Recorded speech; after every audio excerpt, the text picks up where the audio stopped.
Thank you, Ricardo, for the nice introduction.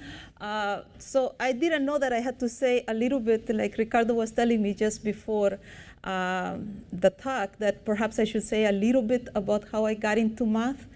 And perhaps you can ask me if you're interested so that I don't bore everybody, like some people have already heard the story. But let's put it this way. I always loved mathematics.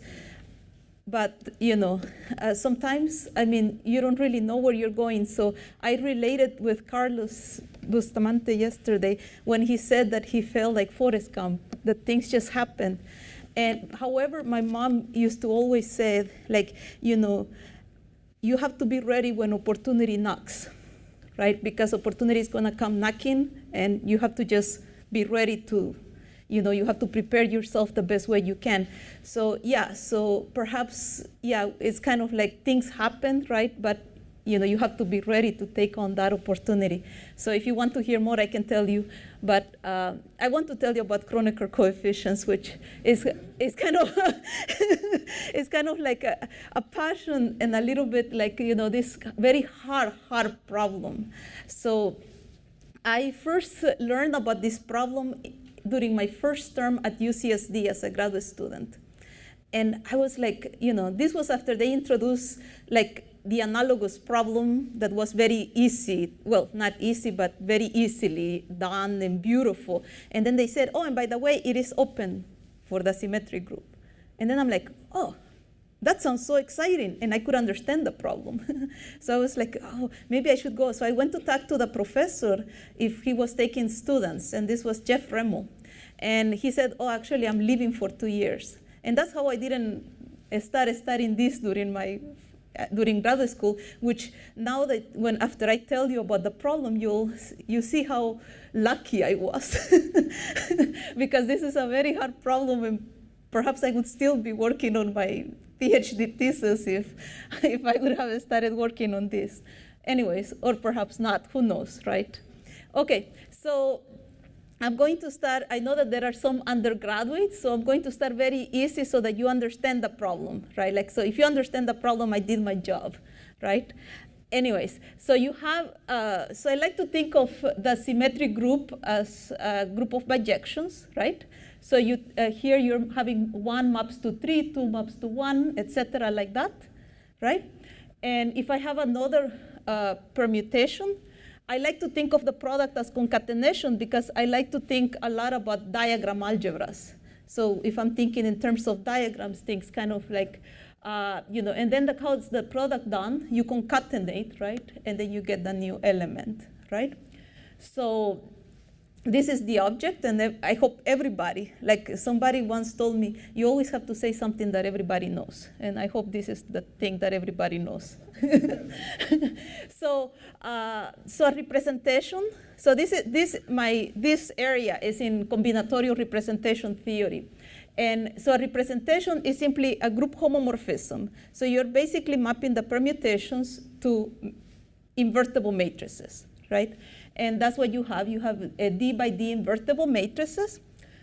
For every permutation, you get a matrix. So think of the, like for instance, one representation would be the permutation matrices, right? That's a representation of the symmetric group. And people study representations. And this was originally, people were trying to do computations with computers, right? That's why they wanted to, back in the day. So that's how this started. But now people study them on their own right. So here you have a representation is called reducible, right? If you can find like a change of basis matrix so that it breaks like that, and we call it a direct sum. So it breaks into the sum of two things, right? So, and it is called irreducible otherwise. So I want you to think of the irreducibles as the primes and the reducibles as the composites. Right? So you kind of, from the irreducibles, you're going to be able to build any representation. And the beautiful thing is that when you have like a finite group, such as the symmetric group, the number of irreducible representations turns out to be equal to the number of conjugacy classes, right? So it's kind of like, so you have a very good handle on them. And every reducible representation, at least, you know, we're talking over the complex numbers, everything, can be written as a linear combination of irreducible ones. You're able to break them down, right? Like in the same analogy as the integers. Every integer can be written as a product of primes, right? The same idea here. Every reducible will be able to be decomposed in terms of the irreducibles. And I'll give you some examples in a minute. So, but before I do that, this is where the combinatorics enters, because irreducible representations are in bijections with partitions. And you should think conjugacy classes, right? That if you took like a basic algebra course, you learned that the conjugacy classes are given by the cycle type of your representations, and you just have to read the lengths of the cycle types. So, and that is a partition of a number. So, and we like to think of partitions, right? So here you have the number 9, right? A partition, you want to think of them as a diagram, which we call a Young diagram. And here you have a partition, the n equal 9 into 4, 3, 1, 1. Yeah? So, and you can have repeated, so as long as the numbers add up to 9.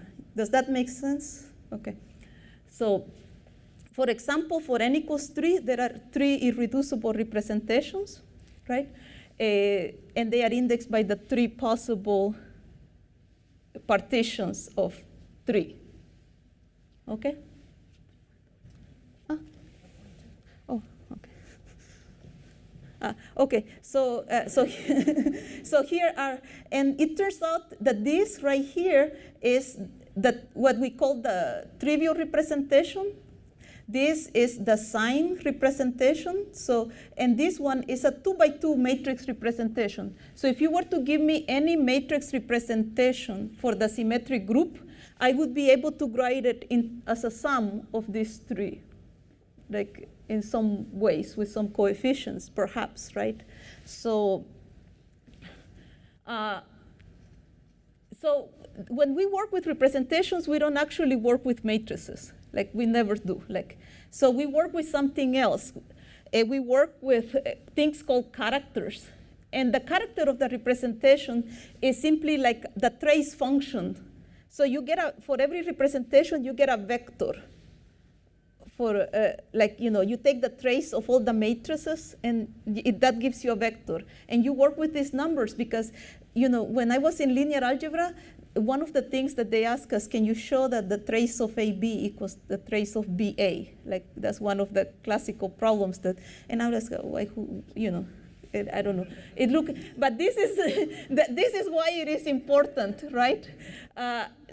It is important because it tells you that you will get the same value on conjugacy classes, and it doesn't matter if you change the way that the matrices look, right? The values stay the same. Right? Because you can, so maybe I give you an example. So this is, and we record the character in tables. So here is the character table for the symmetric group S3. So these are the conjugacy classes. This is the identity, right? This is the conjugate representative for the 2 cycles, and this is for the 3 cycles. And then, like this one, as I told you, is the identity. Like it gives you 1 everywhere. This one is the sign representation that we call, and this is a 2-dimensional representation. Something very nice that happens is that if you square these values, like for the identity right here, it should give you like the n factorial, in this case 6 factorial. Right? So kind of there is a lot of information encoded into this, like tables, and people that study them and kind of properties. But we are not going to do that. So I want to kind of get to define what the Kronecker product is. So the Kronecker product of 2 matrices is studied in computer science, and basically, if you have any 2 matrices, they don't have to even be representations or anything. Any 2 matrices, you can define the Kronecker or tensor product of 2 matrices by saying that Aij times the matrix B. So it's a very huge matrix, block matrix, right? And here I'm assuming that A is m by n, and they could be any size matrices. So I can do this for any size matrices, and I get something here. And so it turns out that if you actually, the matrices are coming from representations, the Kronecker product of the representations is simply given by this product of matrices. So you're constructing these huge representations of the symmetric group, right? And so the character is simply given by pointwise multiplication. It's one very easy exercise that they give you if you're in representation theory to show that that is true. So you can actually show that you can get it just by multiplying pointwise the values of the character. So does everybody understand what the Kronecker product is? So basically I take two representations and I do these products and get new bigger matrices, right? So here is an example, right? So this is the character table as I showed you of S3, right? And let's say I want to take the Kronecker product of this representation with itself, right?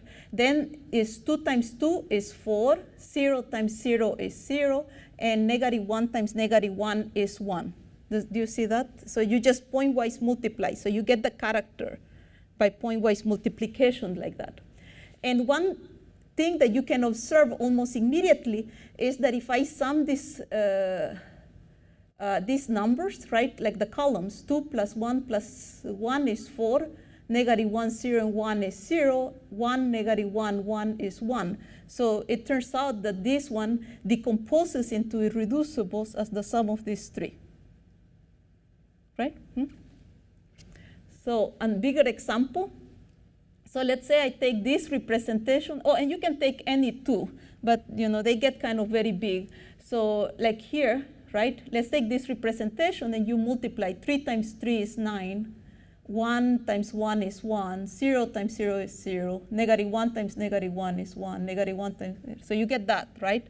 And now you want to write it as a sum of the irreducible ones. So if you do that, it turns out that you get, if you sum this one, and this one, so 3, 6, 8, 9, right? And this, if you sum this, you get 1. You just ignore the first one. And if you added 0, right, 1 and 1. Right? So that gives you the decomposition. However, as the matrices get very big, it's very hard to know, and you will get like coefficients and multiplicities, and it's very hard to see how it decomposes, right? So what are the Kronecker coefficients? The Kronecker coefficients are the numbers that you obtain as coefficients when you decompose the Kronecker product of two irreducible characters into irreducible ones. So just to give you an example, like if you take this character with this character, like, and then you do the same thing, pointwise multiplication, it turns out to decompose into this linear combination, right? And I colored all the non-ones. So here the Kronecker coefficient is 1, 3, so you get all these linear combinations.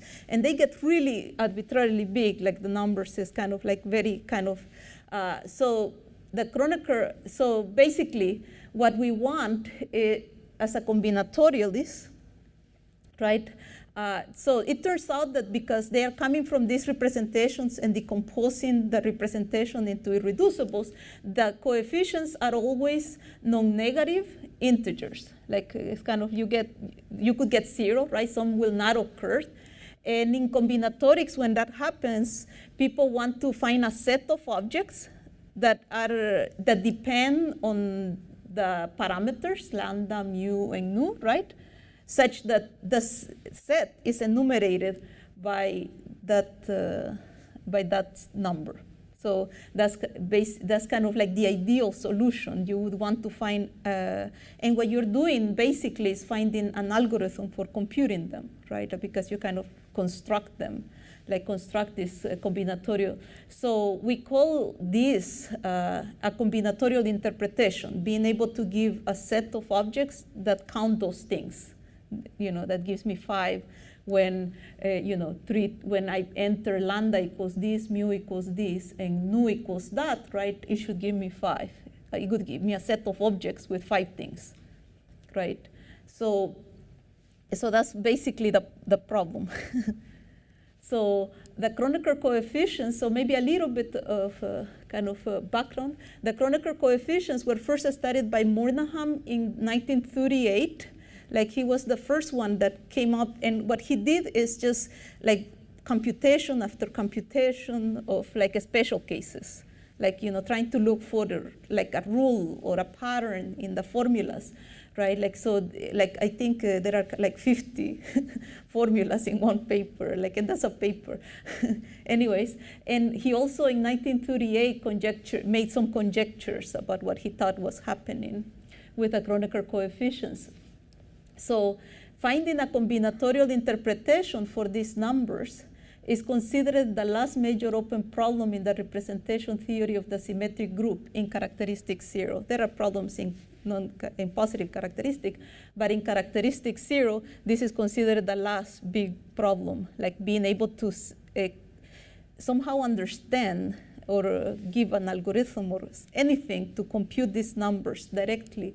So you might ask, so there are implementations right now for computing these things in Sage, for example. And how the Sage does it? Well, so basically it looks for a different basis of the space. So the characters turn out to be like a basis for the center of the group algebra of the symmetric group. I don't know if that means anything to you, but it's a vector space. So what they do is they find a different basis, right? And they compute it in a different basis, and then you have to do the change of basis back.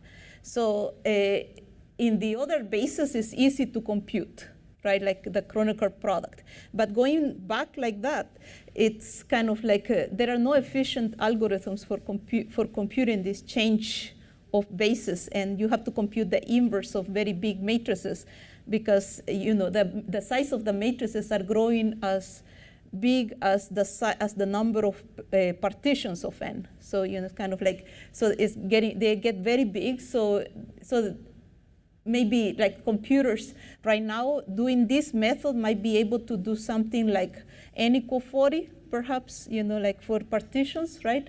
But other than that, like if you want to do something more efficient, you use character tables, like, and do something with characters to get them. And I know, like, a friend of mine can get computations up to n equals 80, but that's kind of like the limit where the computer basically dies off on you if you asked it for a bigger numbers. So anyways, so Littlewood in 1956 published some identities that related to the Kronecker coefficients, and it related it to the Littlewood-Richardson coefficients. So I would like to say something about the Littlewood-Richardson coefficients, because these are kind of the cousins. So if you, instead of taking the symmetric group, you take the general linear group, which is n by n invertible matrices, and you look for the representations and ask the same exact problem, like, then this is very well understood. And so there are algorithms for computing it called the Littlewood-Richardson rule. Like, it's kind of like you kind of fill out some table with numbers according to the rules given by the partitions. And actually, Terry Tao has an algorithm that gives a geometric interpretation of them in terms of hives. And this was kind of like a very big breakthrough when he came up with that, because it allowed to prove a lot of conjectures, analyze the computational complexity of those numbers. So it was like an amazing breakthrough. Right now, there are like people that are improving and trying to find like better algorithms. And that is because there is a combinatorial interpretation, because they are also hard to compute. However, since there is like a combinatorial way to think about them, people can improve on that. And you kind of have this, and you can prove theorems about them, right? By having this way to compute them. But if you don't have them, then they become kind of impossible to, you don't have anything to work with the Kronecker coefficients. But the Littlewood-Richardson coefficients are like and that's kind of like makes you think, And the Littlewood-Richardson coefficients actually turn out to be special cases of Kronecker coefficients, if you can believe that. So it's kind of, they are contained in the Kronecker coefficients. So, but so since they were introduced in 1938, and some people kind of like worked a little bit connecting them to other topics such as physics and things. However, there are no tools to study them except, the definition and very basic things, right? So because of that, the problem has remained unsolved, right? And it is still unsolved. So maybe I tell you some partial results about the combinatorial interpretations that are known. So in the 1990s, Remmel computed the case when a partition is a hook.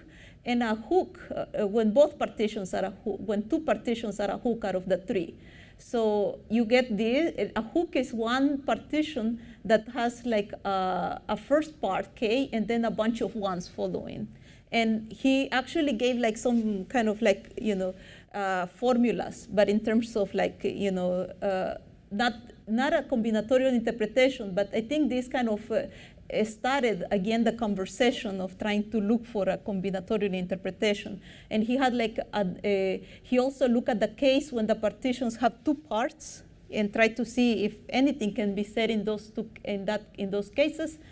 He had a graduate student, Whitehead, and in the 1990s they produced like a formula, but so the formula can be programmed to compute the coefficients, but like if you want to prove anything about them, the formula is just so, I guess, not nice for proving things. It's kind of given in terms of some cancellations, and he's kind of doing like an analysis, if this part is bigger than that part and has a lot of cases, so it's kind of not very tractable, so people cannot really use it to say anything beyond, you can program it and kind of compute the numbers for this special case, but nothing more. In 2000, Rosas improved the result by Remmel and Whitehead, and what she did, but these formulas still involve cancellations. So basically what we are looking for is for a formula that do not involve any cancellations. There are no negative signs. Like it's either the sum of some things, right? Like or it is like, it's kind of, we want something more efficient, right? We can always come up with formulas that involve cancellations. But these ones were kind of nicer in the sense that they had some combinatorial ideas going on. You're counting the points for some region in the plane and subtracting points, like certain points. So that's basically what's going on in that problem. And her approach had the nice idea that it could also be used for the case of hooks. But this is when two of the three partitions are a hook, or when two of the three partitions are two rows, right? So very restricted. So in 2005, myself and she was a postdoc at Dartmouth at the time, Christina Valentine, we found the first combinatorial interpretations for some two-row partitions and the other partition being arbitrary. So I'm only putting restrictions on one of the partitions being a two-part partition. However, it doesn't work for any two-part partitions. Like you have to put the restriction that the first part has to be bigger than the second one, and significantly bigger, right? But for that, so that was kind of like a breakthrough at that time, because there is no combinatorial interpretations at all, and we were able to find like a set of objects that worked in this case that did, and immediately it was taken on by people doing complexity theory, and they started to see if they could use it to prove anything about how hard it is to compute these things, right? Burgisser and Ickenmeyer in Germany, because if you have this, you can actually prove things. Like the combinatorial interpretation actually gives you a means to prove something. So it's kind of like, it's not just a recreational thing, right? Like it kind of gives you a handle on the objects, and you can actually look for properties. So in 2012, this was kind of like a major breakthrough in this. Blasiak, who was a student at Berkeley, found a combinatorial interpretation for the case when one partition is a hook with no restrictions. Like, he just gave this like amazing paper, and unfortunately, it seems to still be unpublished. I don't know why. I talked to some people, and they said that maybe there are some kind of mistakes. So since it's such a hot problem, like, you know, it's going to take a while to publish because you want to make sure that it does actually work, right? So people would have to implement it and test it very much to make sure that it's actually. So since it's been like 3 years now since he announced it. But I mean, it works. I've used it so far. So you know, I haven't.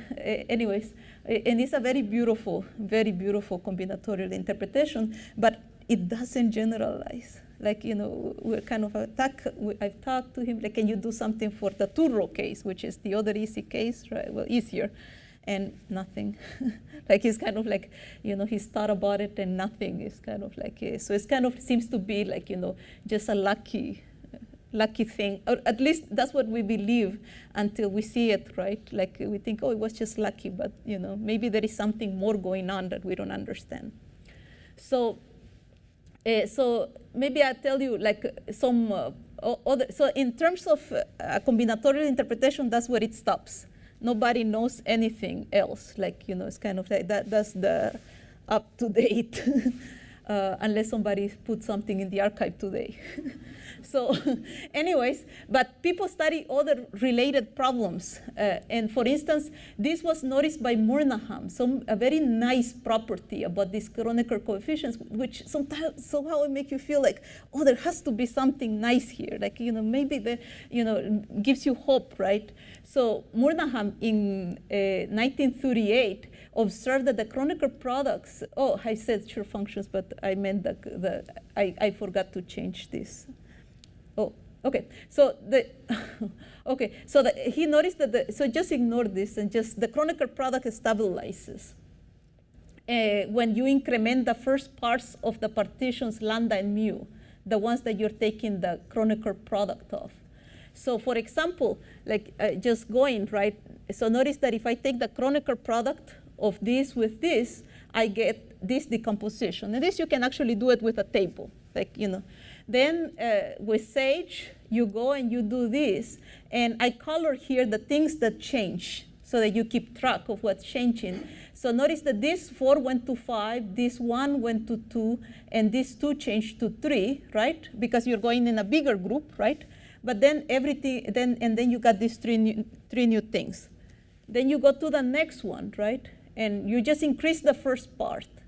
And you notice this goes to 6, 3, then this went to 4, and then there was a new coefficient here, a 2. And then you get here, and this went to 5, this went to 4, this increased to 2, right? And then you get a new object.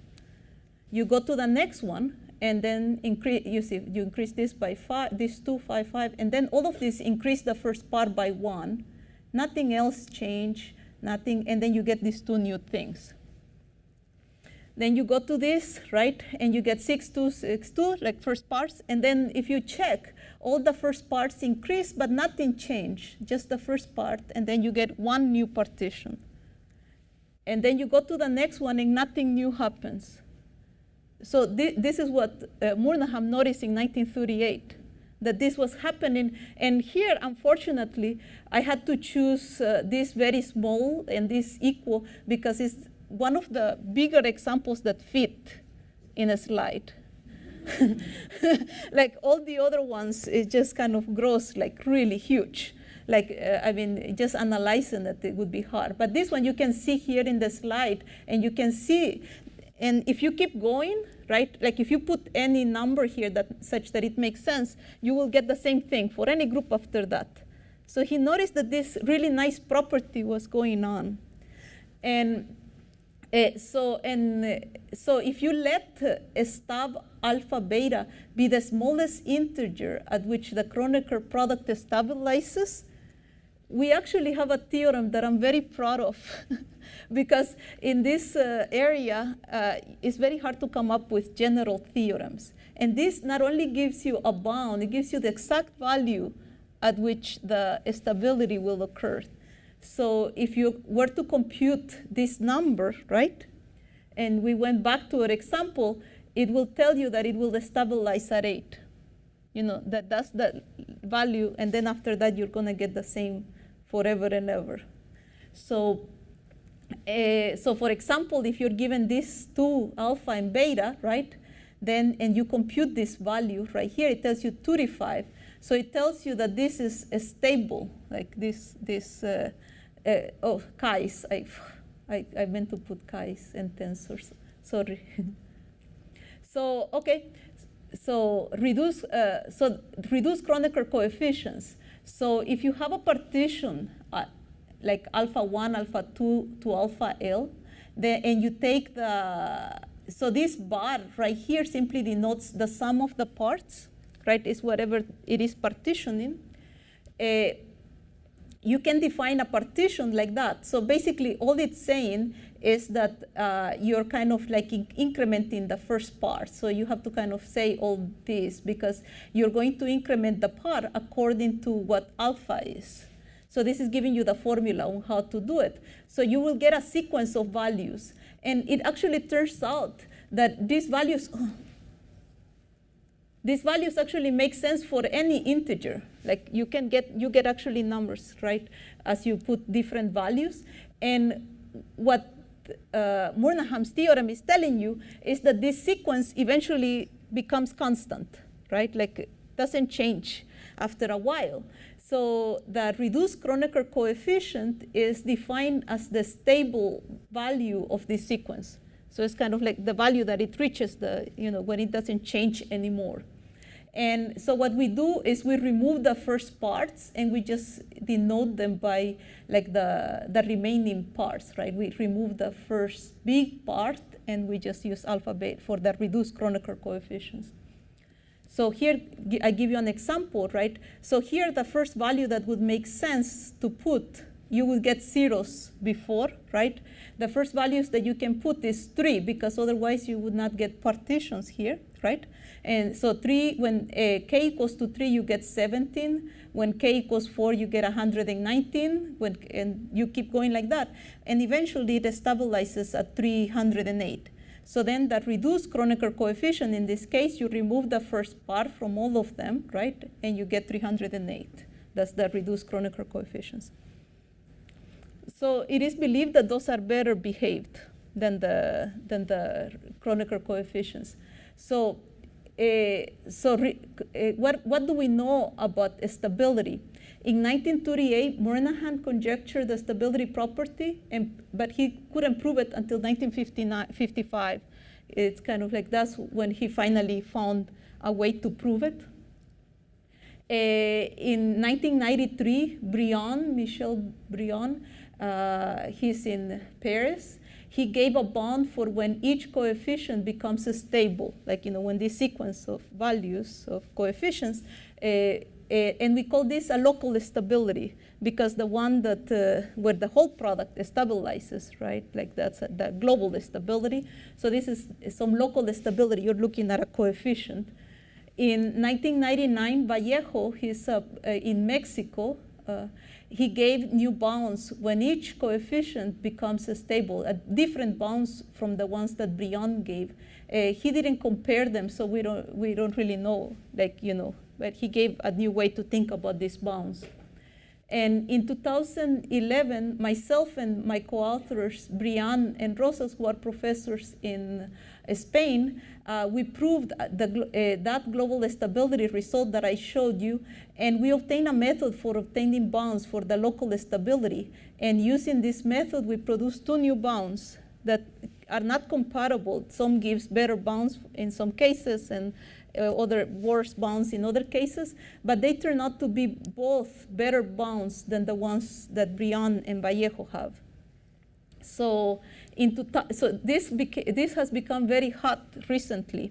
In 2004, Stembridge, who's a professor at Michigan, he conjectured a generalization of Murnagham's stability. Like he actually had a very beautiful conjecture. And this was proved a few months later by Sam and Snowden. It's on the archive.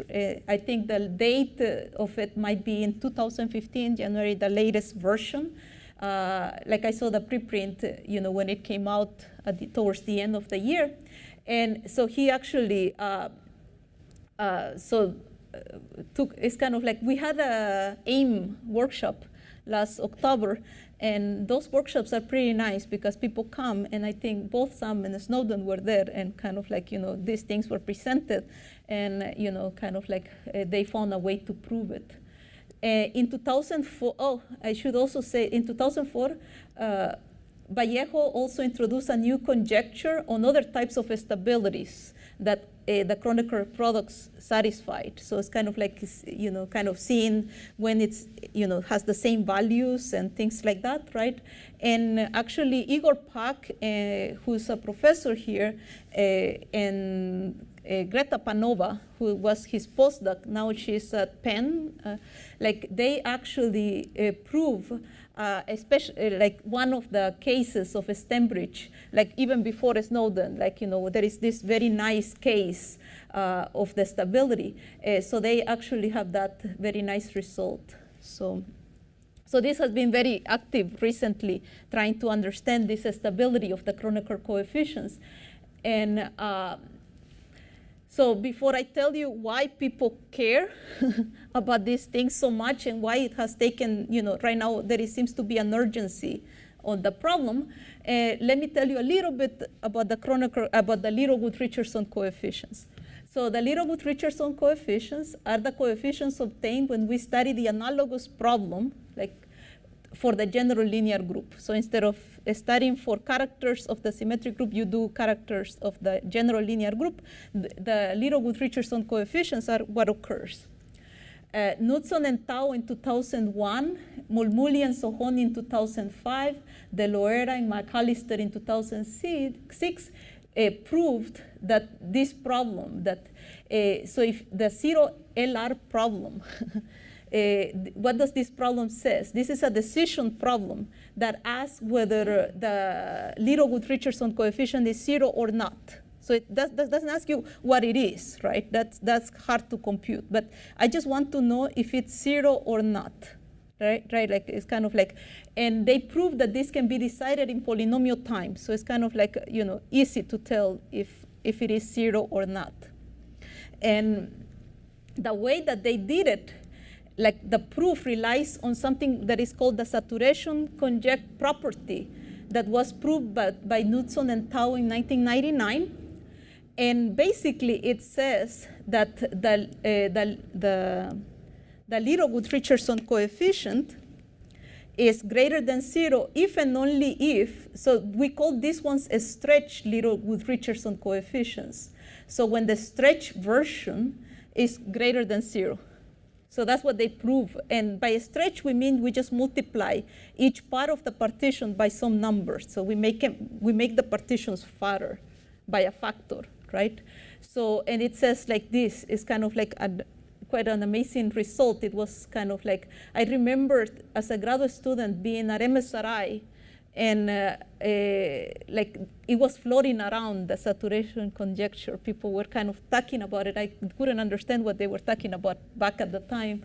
But there was this excitement, and there was all these people trying to kind of figure out, and kind of like, to do this, they came up with a very amazing new way of thinking about Littlewood-Richardson coefficients using honeycombs and kind of some polytopes and like some geometrical interpretation that opened the door to a lot of new things. It was kind of like an amazing breakthrough in the area.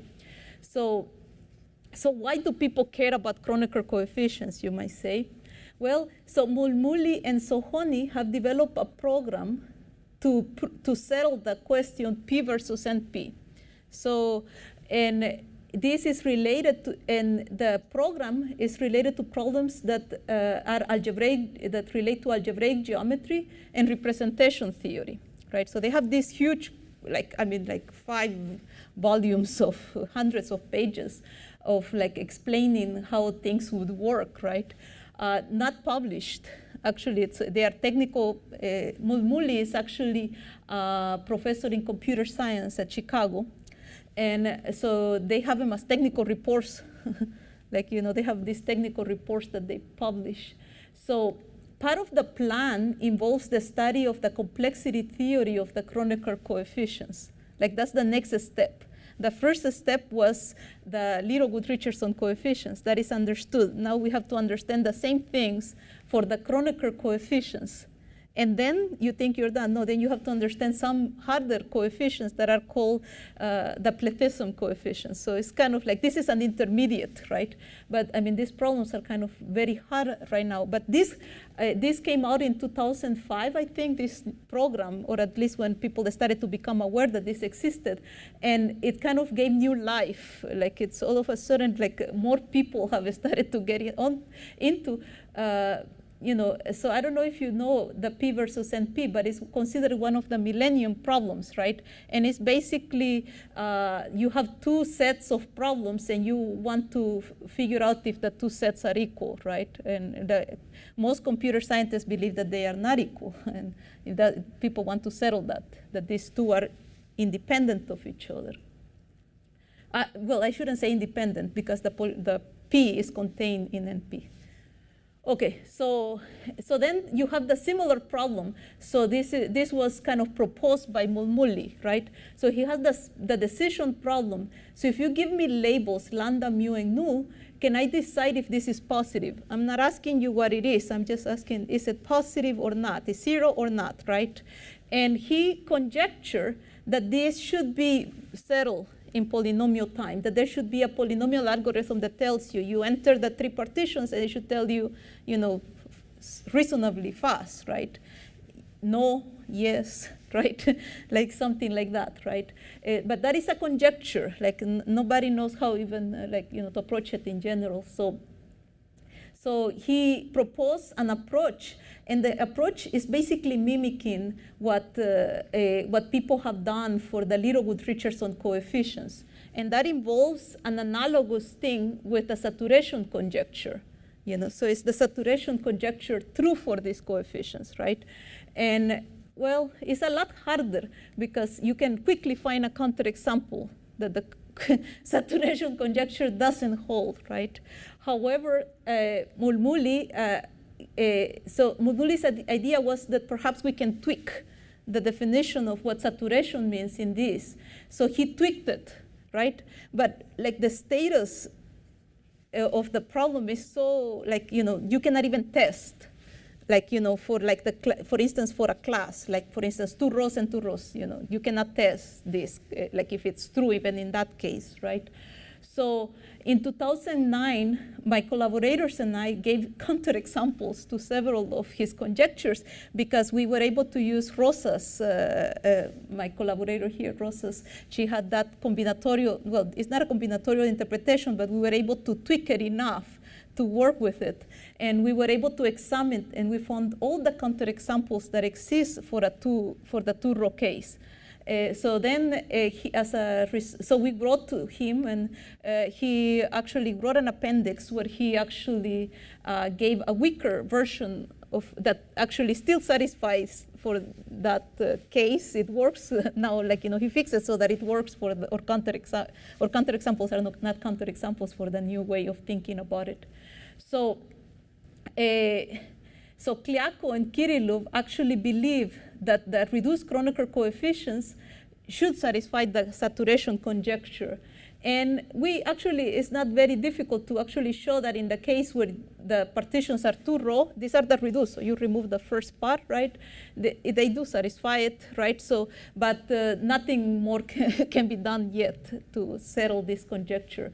So, other complexity theory results in 2008, Burgiser and Ickenmeyer used our combinatorial interpretation to give some results on the complexity of computing these coefficients. They started to try to see how hard is it to compute these. In 2004, Pak and Panova, they gave bounds for the time that it takes to compute the coefficients. And this is soon to appear in the Journal of Complexity Theory, right? So other things that people are doing, this Saxel conjecture that Igor Pak here has been very kind of like working on. They have, but you know, like unfortunately, you cannot say anything beyond the 2-row case and the 1-row case. So basically, the conjecture says that if your partition turns out to be the staircase partition, right, and you Kronecker with the corresponding the same itself, right, then every single character will occur with non-zero coefficient, which is kind of fascinating because I think it's kind of like, but you know, like we cannot make significant progress. I mean, it's kind of like beyond the 2-row and the very special cases. It's true. They actually proved that Pak, Panova, and Vallejo actually proved that for the 2-row cases, for the hooks, and you know, for these cases where there is a combinatorial interpretation, it seems to work, but not, and maybe some other very specific cases, but nothing more.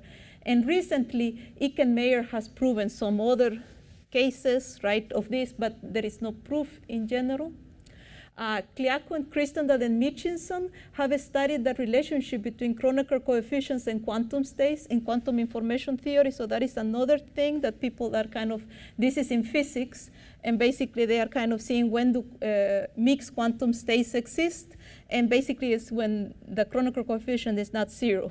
So it's kind of like, because they are using to model these problems.